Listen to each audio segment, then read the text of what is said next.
செங்கம் கலால் ஆய்வாளர் பொய்யாக மது பாட்டில்கள் விற்பனை செய்வதாக வழக்கு போட்டதாக கூறி கைது செய்யப்பட்ட நபர் மது பாட்டில்களை காவல் நிலையத்தில் வைத்து உடைத்ததால் பரபரப்பு.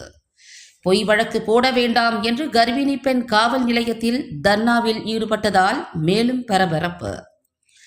செங்கம் அடுத்த சென்னசமுத்திரம் மாரியம்மன் கோவில் தெருவைச் சேர்ந்த சேவகன் இவரது மனைவி சந்தியா நிறைமாத கர்ப்பிணியாக இருந்துள்ளார். இந்த நிலையில் நிறைமாத கர்ப்பிணியான சந்தியாவுக்கு கணவர் சேவகன் வீட்டில் வளைகாப்பு நிகழ்ச்சி உறவினர்கள் மற்றும் கிராம பொதுமக்கள் முன்னிலையில் சிறப்பாக நடைபெற்றது.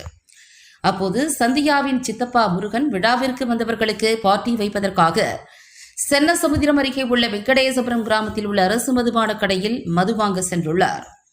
அப்போது செங்கம் மதுவிலக்கு அமலாக்க பிரிவு காவல் நிலைய ஆய்வாளர் சாந்தி தலைமையிலான போலீசார் முருகனை கள்ளச்சந்தையில் மது பாட்டில்கள் விற்பனை செய்ததாக கூறியதோடு அவரை மிரட்டி காவல் நிலையத்திற்கு அழைத்து வந்ததாக கூறப்படுகிறது.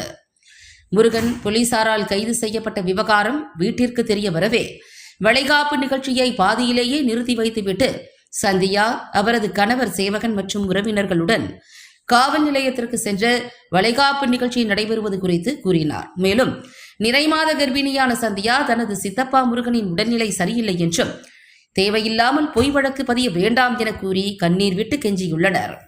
அதனை ஏற்க மறுத்த காவல் ஆய்வாளர் சாந்தி முருகன் மீது நடவடிக்கை எடுத்ததாக கூறப்படுகிறது.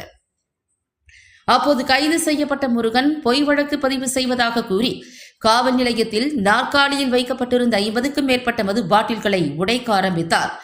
அது மட்டுமல்லாமல் நிறைமாத கர்ப்பிணியும் அவரது கணவரும் காவல் நிலையத்தில் அமர்ந்து உறவினரை விடுவிக்குமாறு தர்ணாவில் ஈடுபட்டதால் பரபரப்பு ஏற்பட்டது.